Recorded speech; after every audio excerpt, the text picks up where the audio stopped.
Refugees fall under at-risk communities because these are people who've already experienced trauma. These are people who are living in extreme conditions, and so mental health challenges for them is an ongoing issue.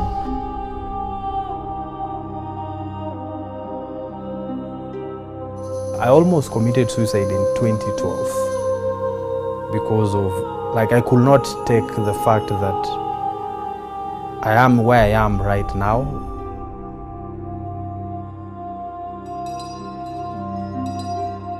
I think if mental health disorder was a person, they would say, I don't care about sex, I don't care about race, I don't care about gender, I don't care about nationality, I can get you all. And that's basically how it is.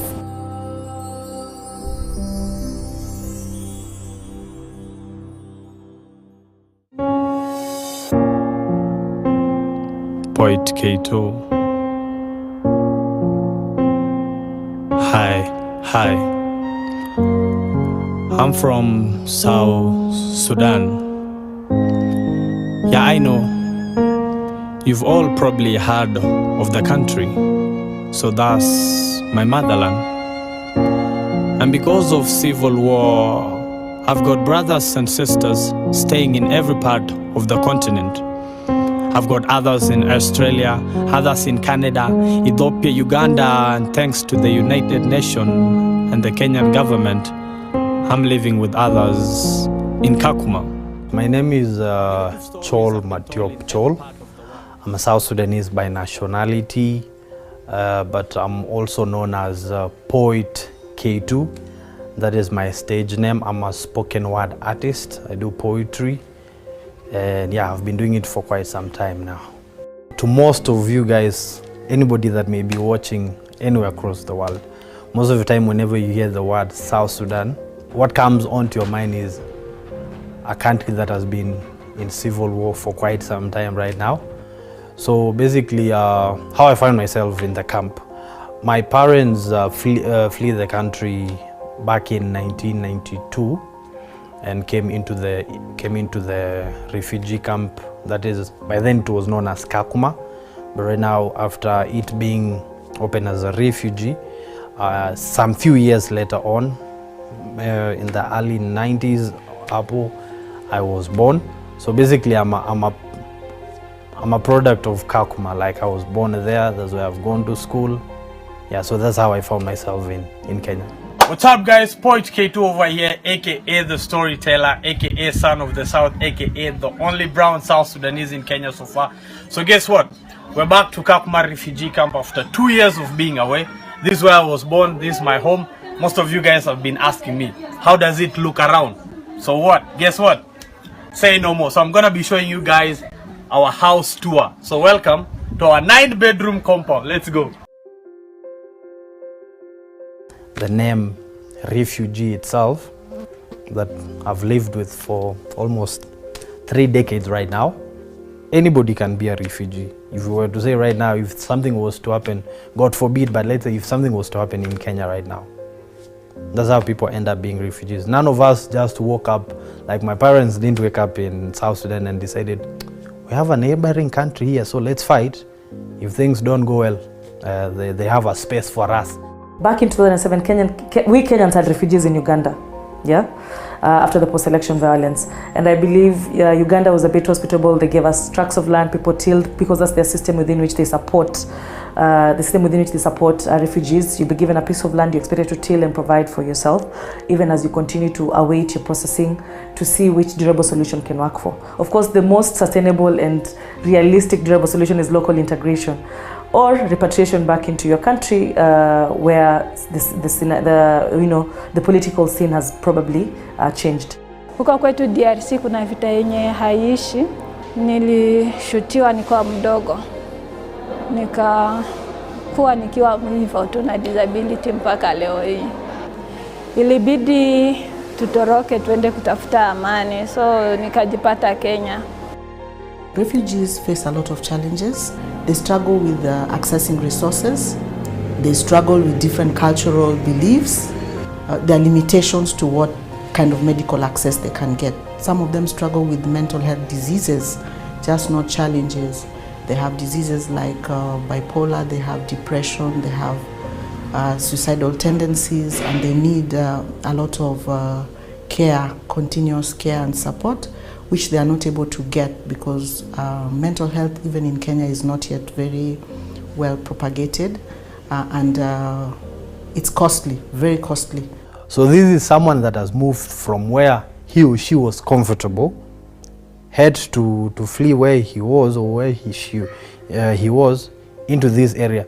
So there's that traumatizing thing that he or she still has.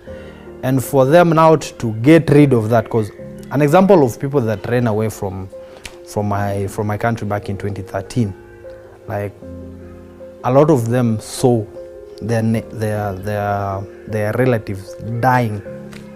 A lot of them saw some of their people being killed. So for such a person to have to get back into his rightful mindset, having those images, that's one of the worst. You'll find that somebody is just seated, very quiet. People are talking there, but he's just seated there, and then you'll be like, what is the problem? He's like, man, I can't get these images out of my mind.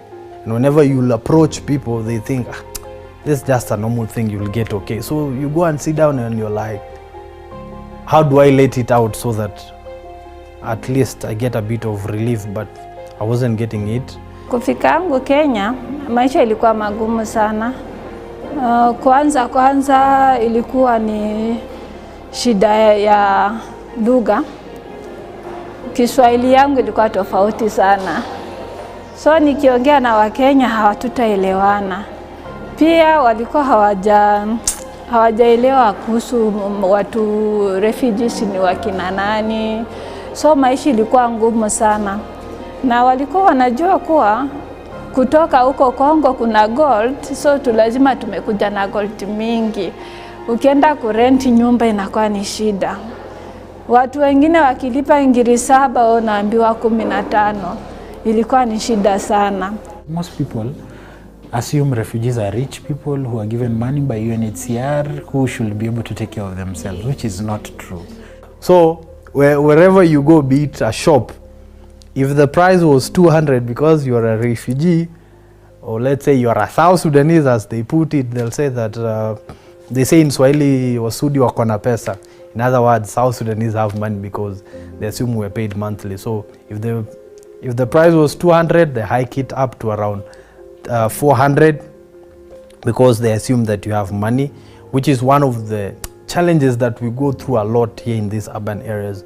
Kazi zenye wakimbizi wanafanya hapa Kenya ni kazi sana za mikono, sababu hapa hakuna ofisi yenye tunaweza enda tukubaliwe sababu ya dokumenti zetu hazikubaliwi.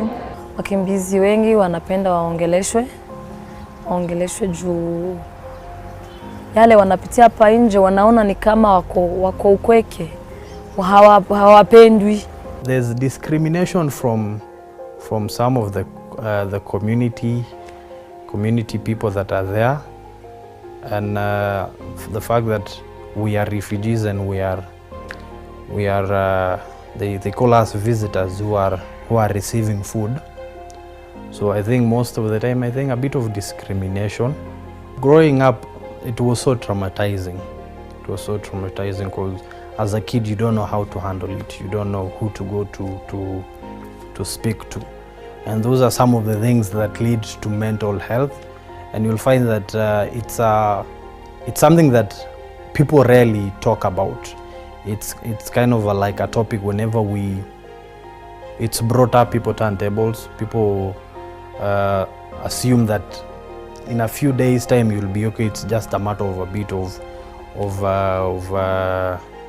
disagreement here. So growing up as a kid, it was kind of like difficult to handle it. But the moment we grew up and became who we are right now, first of all, you accept that you are who you are and you didn't choose it. Like me, I never chose to be born in the camp and I never chose to be a refugee.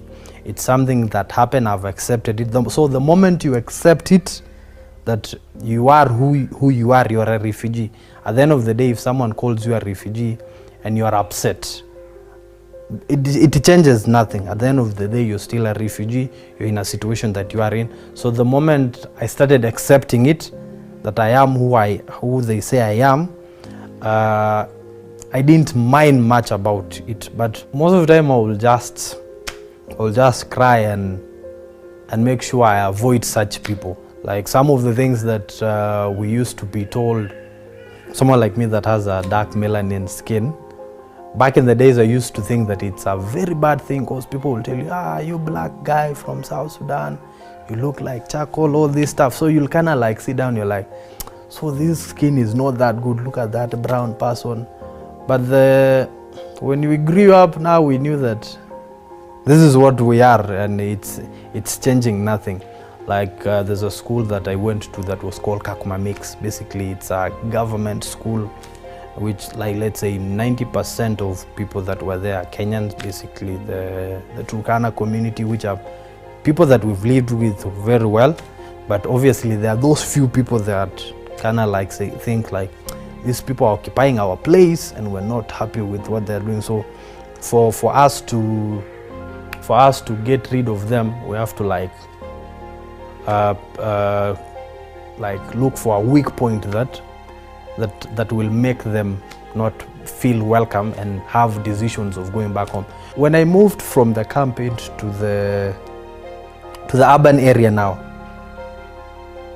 like the discrimination now even became more worse. Some of us came to Nairobi without knowing Swahili, so communication was a bit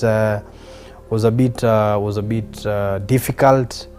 English was, to say me, that kind of broken English, so you even communicating, they will laugh at you, so you'll just decide to keep quiet, because the more you talk, the more, as they say, unaribu.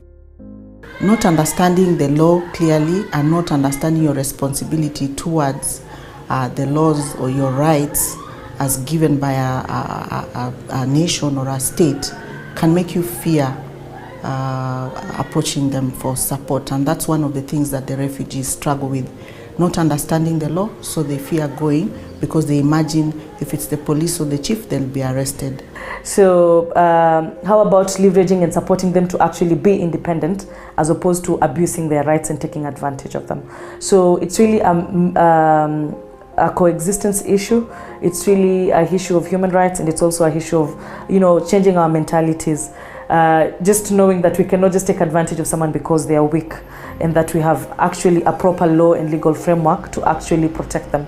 And this also means that it's about time the refugees also stood up for themselves. If your rights are abused, what is the proper channels for you to actually go and seek help?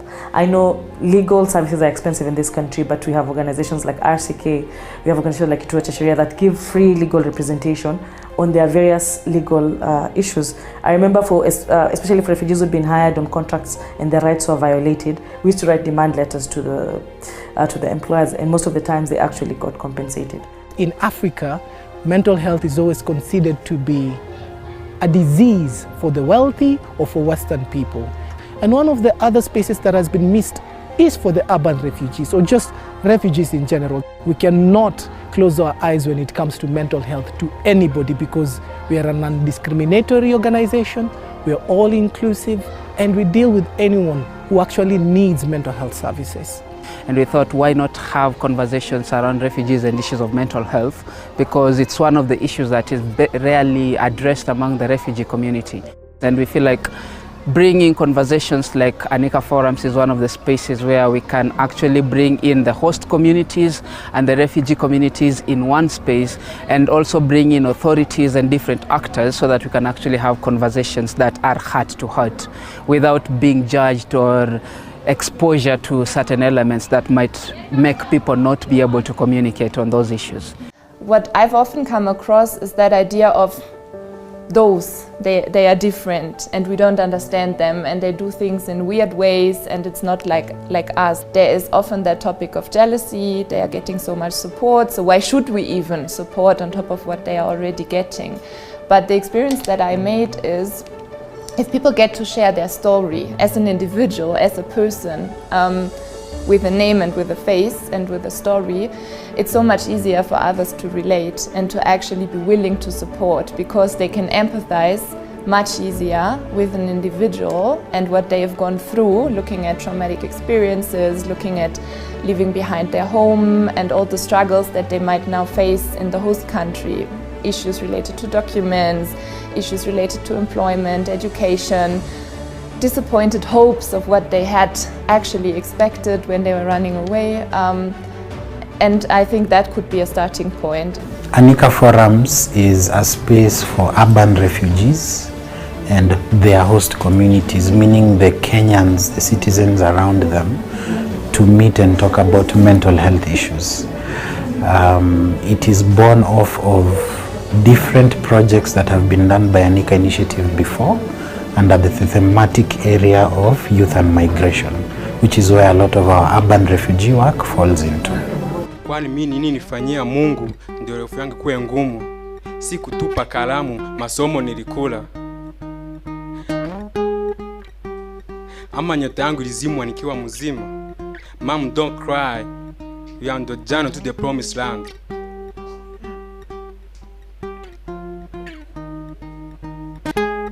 I was on my knee when I wrote this piece, got my eyes full of stars. Then I laid down, choose my eyes real too. This for the skies, my mind fly away. Kure cyane y'indoto, inzika n'inzigo. Nibazaho ntera intambwe ikurikira indi. Akarago ku bitugu no. We aim to use artistic expression to bring out conversations and provide platforms on so many social issues. And that's quite rare to find because people always think there has to be a manual, there has to be a therapeutic approach. But that idea of having people express whatever they feel and whatever they are going through in an artistic way, through poems, through music, through theater, makes a lot of sense. And for me, as a clinical psychologist who has done a lot of therapy with refugees, I believe that that's very unique and it's very amazing and it's really helpful for people to give them that way of doing it. Because if a person gets the opportunity to express themselves artistically, they can somehow detach it from themselves and from their own story and from their own history, and they just make it art. It might still be their own experience and their own story, but they don't have to expose themselves in such a way if they don't want to. So it can really help people to go through that process of healing if they are given a platform, if they are being listened to, if they are able to express themselves, and if there's people who are actually listening, because that acknowledgement is quite an important factor when it comes to therapy processes and to healing processes. And that's why I believe the Anika Forums are making a lot of sense, and it was a great idea to go that way because it's different from what is traditionally done in most of those activities. Urban refugees then are a key at-risk community that Anika already has a relationship working in refugee spaces, and for us we are coming in with a mental health component, so it became a no-brainer for us to work together. The reason why we chose to go into mental health, despite the fact that the number of issues that urban refugees face are more, there are many, mental health is just one of them, is because mental health kept cutting across all the urban refugees that we worked with. I want to run away, but I have a need to stay. I close my eyes to sleep, but I'm fully awake. My silence will never be heard. The predecessor of the Anika Forums was a dialogue forum called the Sema Anika Forum. Now, during these forums, we used to engage artists. So artists will be prepared weeks before, where they'd prepare performances and exhibitions that are tailored around the topic that is being discussed. Over that period of time, circa 2015 towards 2018, we had a massive influx of urban refugees who are poets and musicians coming into our forums and seeking platforms to perform. So really the journey for us started with how do we help these urban refugees who are artists themselves become part of the bigger tapestry of the work we are doing, which was at the time creating awareness on so many contextual social issues. So we had to also now bring them in a way that also responds to their needs. So then we knew we needed to take action, and because dialogue was what we knew how to do best, we set out to establish a way to engage, first of all, the urban refugees who we had contact with, and by extension now the civil society organizations just like Anika Initiative that work in the spaces where these urban refugees seek for help and assistance for different issues. For us, mental health does not exist in isolation. It's actually our approach is to target the social aspects of it. That means targeting the whole community in our awareness, because healing cannot exist in isolation. We have to break away and take the conversation further. Those spaces, once they were given, we would see somehow it will breathe life to them. So just creating spaces for the urban refugees is one of the things that actually stood out. And dialogues is one of the things that they actually needed, because you could see the way they were expressing. And in Kitengela and even here, they actually mentioned and said that one of the things that they want, and particularly for the women, was that space. And given that we did not even have them in the panel, they created that space for themselves. And for me, I really loved that. Anika Initiative, through the Anika Forums, set out to do 4 forums in 4 different areas that had been earmarked as areas with a considerable population of urban refugees. And it's been exciting to just see different cultures diversify, especially when discussing matters of mental health and refugees. These spaces have been unique in their own ways in terms of the content and information we've been receiving in spaces like Kayole, Kawangware, Kasarani, and Kitengela. Now, how we structured the forums themselves was we were keen on a few things. We knew that we needed to have a space that is open to dialogue.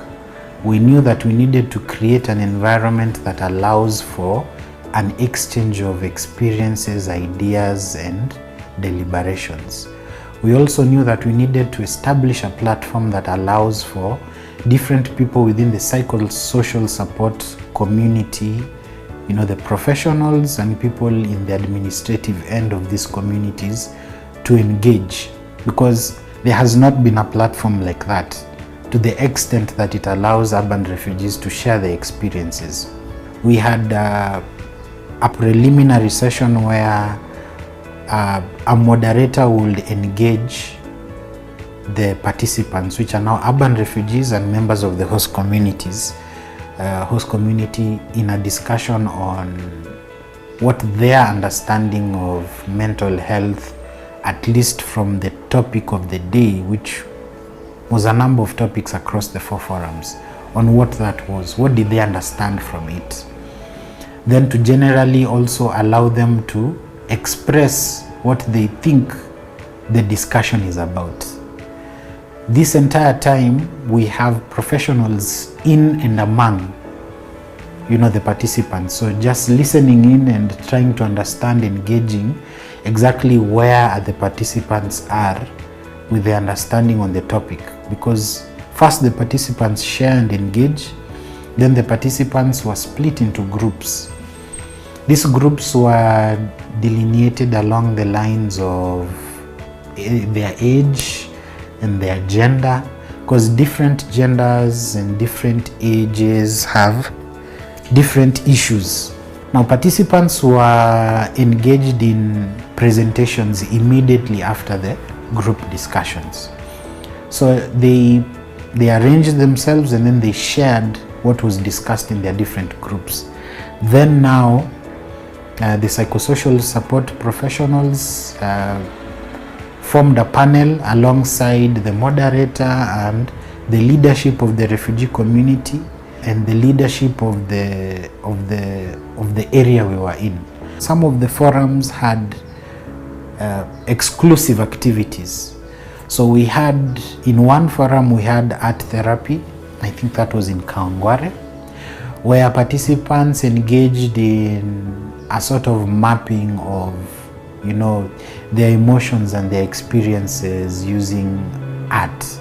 So they were guided through by a professional on art therapy on how to draw or use tools like, you know, painting and drawing and coloring to sort of express themselves and then find a way to explain what they are thinking, what they are going through the art pieces that they create.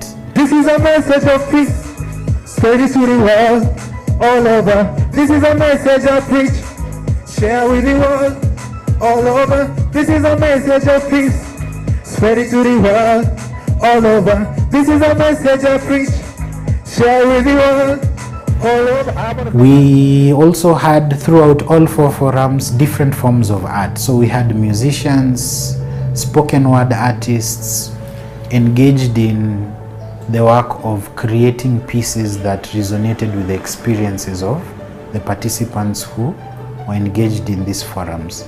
And all artists in all forums were drawn from the communities where these forums were being done.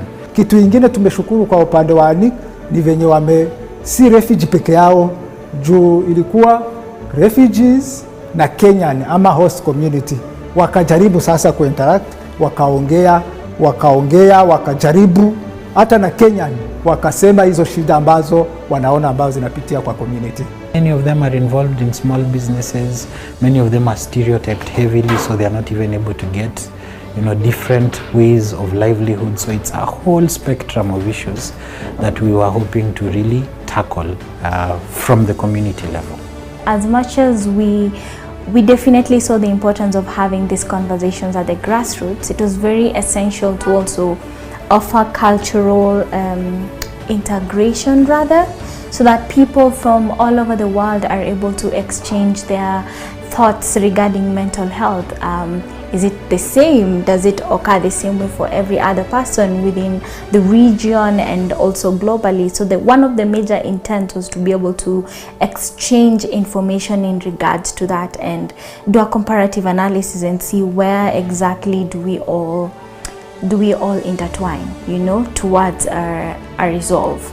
And further to this, we also just wanted to really create awareness so that we are not operating from a neutralized canvas, but rather we are having conversations that allow people to be more understanding rather and more caring when it comes to matters mental health. And the mere fact that we are also able to gain new insights from persons from different countries is also a plus. And to add on to that, there are people who are also asking for help so I believe we are bridging the gap between the victims or survivors, should I say, and also the service providers in the process. And currently we've been able to have over 50 million impressions on Twitter, which is a really big deal, because then again, numbers don't lie. So it shows that yes, this conversation is very impactful. 2, this conversation is actually very dire. 3, this conversation is universal. Of course, we are cognizant of the fact that there's a lot of stereotyping and there's a lot of biases, particularly when you live in a country that is foreign and that is particularly not yours. We have to have honest conversations about peaceful coexistence. We have to have honest conversations about how to support them so that their countries are able to go back to being stable. So that, I believe everyone always wants to go back home. Everyone wants to live in their home country. So once we have stable governments, then we can support them and they can be able to set up. People who are still struggling with their own wounds and with their own trauma are usually not able to interact well with others. So when we are looking at conflict resolution and bringing people together, that always has to be a component in it. And yeah, now I think in the case of Annika and the forums that you guys have organized, it just came together beautifully, because you have invited refugees, you have invited host community members, also taking into consideration that not only one of those groups is probably struggling with mental health related problems. So I think it was just an amazing way to actually put in practice what we are theoretically trying to do as GIZ Civil Peace Service, to work on conflicts, and to enhance peaceful coexistence with taking into consideration the factor of mental health and psychosocial support. We have to look at it in a holistic way, and we cannot just pick out one thing and focus on one group in order to make sure that we are coming up with the best fitting solution for each and everyone. The interaction is something I would say that is important for all organizations to experience, because each organization comes with its own strength, and that we do not have. But with working with Anika, we got to understand a lot about what the refugee community is accepting or understanding or living with, despite what they have gone through. There are partners who operate in the legal space, there are partners who operate in the livelihood space. How can we bring all these partners together to solve the problems that these refugees are going through? So yes, the approach should be holistic, pulling in people from different areas after identifying these needs and then channeling these refugees to various angles of support. And we don't need trained psychologists everywhere, but we need a society and a community who is aware and who is willing to support and who might be a bit less judgmental. And now especially that connection of media and MHPSS organizations, I think it's a beautiful cooperation, because one can help the other to spread the message and make sure that everyone gets to know what is going on and what is important to look out for. As a member of the host community, I hope that we can learn to coexist and live well with our refugees, because refugees are people like you and me. Once we're good, we go back home and make a change. East or West, home is the best. There's that one time, obviously, we will get back home. There is hope, even when your mind tells you no. There is hope, even when your mind tells you no. There is hope, even when your mind tells you no. There is hope, even when your mind tells you no.